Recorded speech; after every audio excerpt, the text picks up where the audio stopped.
Autumn in the Midwest offers a colorful backdrop for farmers taking to the field to reap what they've sown. And while fall harvest is a common sight across the land, what one group outside the town of Antigo was pulling out of the ground is anything but typical for America's Dairyland.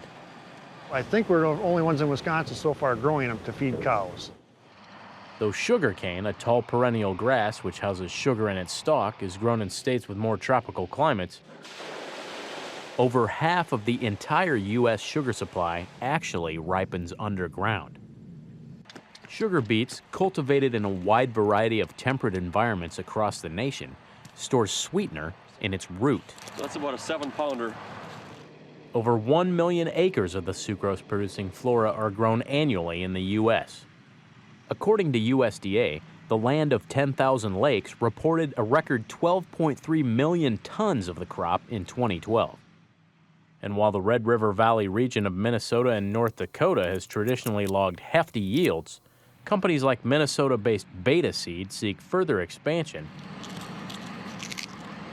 by scientifically augmenting sugar beets to offer what it claims is the best nutrient balance among livestock feed options. This is just over 20% sugar. We call them feed beets because they're meant for feed.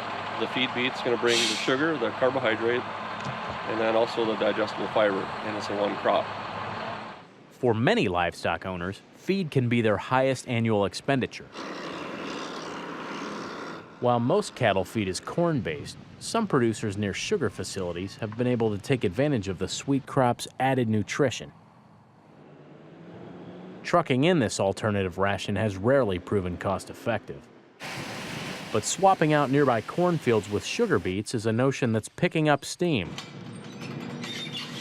What really spawned this whole thing was when the price of corn hit $6, $7, that we had feedlot operators calling us, hey, can I plant beets? I mean, I love beet pulp and I'll feed it all day.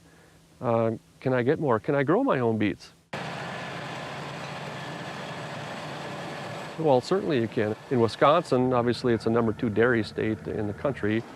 So there's a lot of cows here that could use this type of forage to maximize their milk production, and beets are a great fit.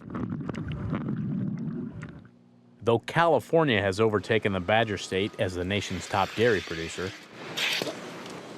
Wisconsin's strong infrastructure remains intact. Farmers looking to compete in a global marketplace must keep an eye on the efficiency of their operations. And sugar beets are highly effective in this regard because of the slow release of sugars locked in the plant's pectin, a dietary fiber. For cows, consuming beets may create an ideal digestive process capable of improving the quality of the animal's liquid commodity. Sugar beets are 80% digestible versus corn. Corn silage is only around that 45. So in theory, the rumen has more available to their stomachs.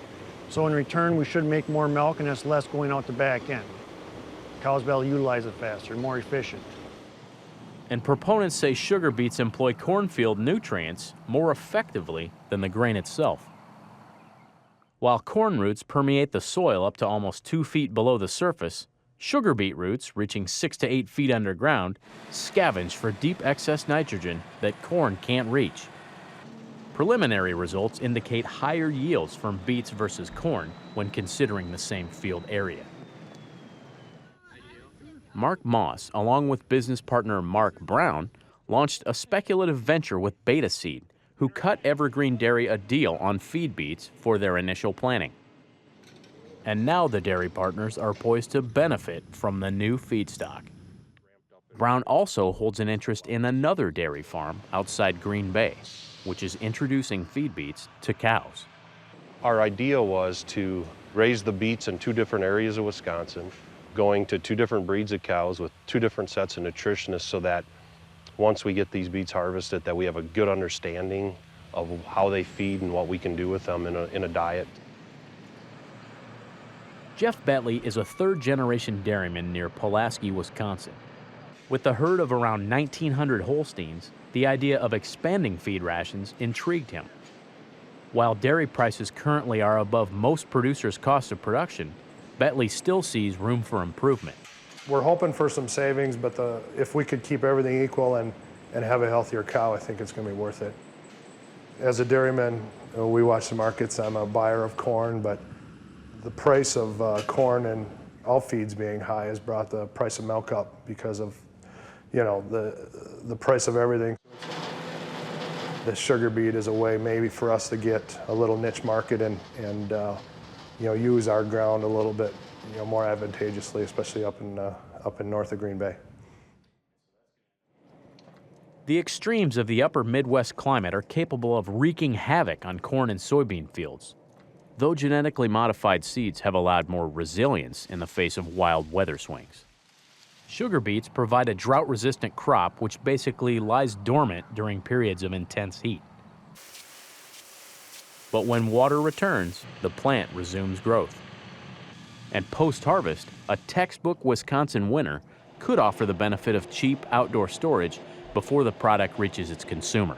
If you get 55 degrees or cooler root temperatures, it makes for ideal storage. Comes down to how much can we raise this crop for versus, say, growing corn or hay. I'm from the Minnesota, North Dakota region, and our typical cost of production on beet production is on the low side, maybe $22 a ton to as high as $30. Corn silage is in that $28 to $30, $32 a ton range. So it comes down to what's going to cost, your input cost per cow. Should be better with beets. For Market to Market, I'm Josh Bittner.